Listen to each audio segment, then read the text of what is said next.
Alina Vasquez stood at the center of a vast chamber, her nerves just beneath the surface. The room was unlike anything she'd ever seen, its towering walls disappearing into darkness above, a sea of otherworldly delegates watching her with eyes of every shape and color imaginable.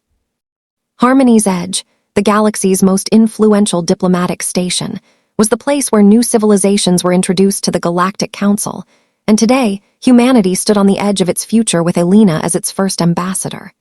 For 3 years, she journeyed across uncharted space, driven by a mission to represent Earth.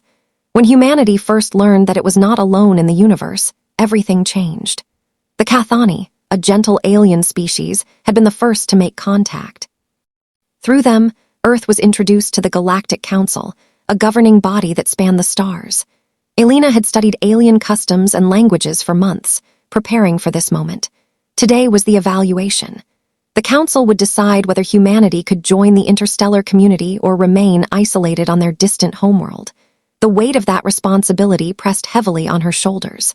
A voice echoed through the chamber, resonating in every corner of the hall. "We welcome you to Harmony's Edge. Today we begin the standard evaluation to determine whether your species is suited for peaceful coexistence among the stars." The speaker, a tall alien with 4 graceful arms and silver eyes, gestured toward the center of the room. "The evaluation will be conducted by our highest-ranking telepath. Zix Thora of the Nathi will examine your mental patterns to gauge the harmony of your species." From a shadowed corner of the room, a figure approached. Alina's heart skipped a beat as Zix came into view, a creature unlike anything she'd ever imagined. Tall and willowy, its pale skin seemed to glow faintly, and its large obsidian eyes were like portals into the void. Zix's species, the Velnathi, were renowned throughout the galaxy for their unmatched telepathic abilities. For millennia, they had been the Council's impartial evaluators, able to peer into the deepest recesses of any mind. A voice rang inside Alina's thoughts. "Do not fear. This procedure has been completed for over 10,000 species. It poses no harm." The words carried an otherworldly calm, though the creature's presence was enough to make her stomach tighten.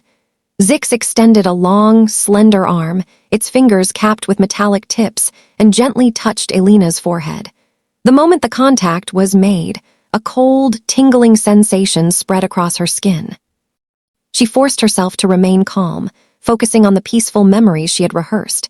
Sitting in her grandmother's garden, the scent of flowers in the air, the soft murmur of her grandmother's voice as she shared tales of brave adventurers and magical creatures.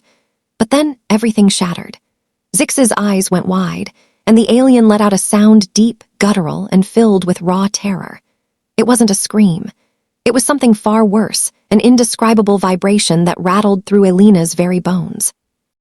At that instant, several Velnathi delegates staggered backward, clutching their heads as if struck by an invisible force. The chamber erupted in chaos. The telepath fell to the floor, convulsing violently. Medical drones rushed in, scanning the fallen Velnathi. Alina stood frozen, unsure of what had just happened. She hadn't attacked anyone. She had simply thought about her childhood. And yet, now the galaxy's most revered telepath was lying in agony before her. As the medical team worked to stabilize Zix, a bear-like alien with gentle eyes approached Alina, his expression a mixture of concern and bewilderment. "Something unforeseen occurred during the assessment. We must understand the cause before we can continue," he said softly. "What went wrong?" Alina asked, her voice trembling. "We do not know yet," he admitted. "Zix Thora has touched the minds of beings born in storms, creatures woven from pure energy, but your mind is different." 3 days passed before Zix regained consciousness. Alina spent them in a small, sterile room, her thoughts consumed with guilt. Updates came daily but were always the same. No physical trauma, but the mind, something was wrong. Then on the 3rd day, new information arrived. Zix had regained partial awareness, but communication was impossible. When attempting to describe what happened, Zix's words were distorted, as if the memory was too fragmented to process. Alina followed the medical team to the bay, where Zix lay surrounded by fellow Nathi, their glowing skin connected by thin silver filaments. The telepath's eyes were dull, but there was a flicker of recognition when Alina entered the room. One of Zix's colleagues spoke. "Please, we need your help. What was going through your mind when Zix made contact?" She hesitated. "I was thinking about my grandmother's garden, a peaceful memory from my childhood." His eyes brightened. And was it just that one memory or many? Alina paused, realizing how difficult it was to explain.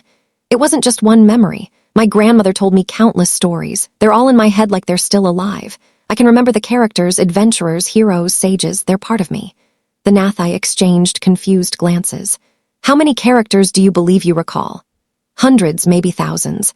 Every story I've ever heard, every book I've read, every film I've seen. Those characters, they're still with me in my mind. The room fell silent. Zix, still weak, whispered, so many voices, all of them real. A doctor spoke slowly, brow furrowed in concern. You're telling us that your mind contains thousands of distinct identities. Alina nodded. It's not just a memory. They're alive in my thoughts, each one distinct, each with their own voice. When I think of them, it's like they're speaking to me. The Velnathi were shaken. But how can you control them all? How do you keep them from taking over? I don't know, Alina replied. But they don't control me. They're part of me like thoughts in my mind. The implications were clear. Humanity's minds were radically different from any species the Velnath had encountered. But that was only the beginning. In the weeks that followed, more revelations surfaced. Alina's mind wasn't just filled with stories. It could create new ones on command.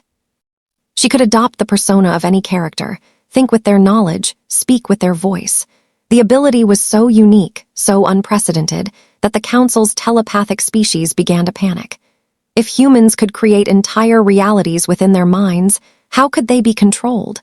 What would happen if they learned to manipulate those realities deliberately? Then the Dominion of Silence arrived. The Council's worst fear had come true. The Dominion, an aggressive empire reliant on telepathic domination, had discovered humanity's unique abilities. They demanded Alina's surrender, declaring that humanity's cognitive anomalies posed a threat to universal stability. As the Dominion fleet loomed outside, Alina turned to the Council.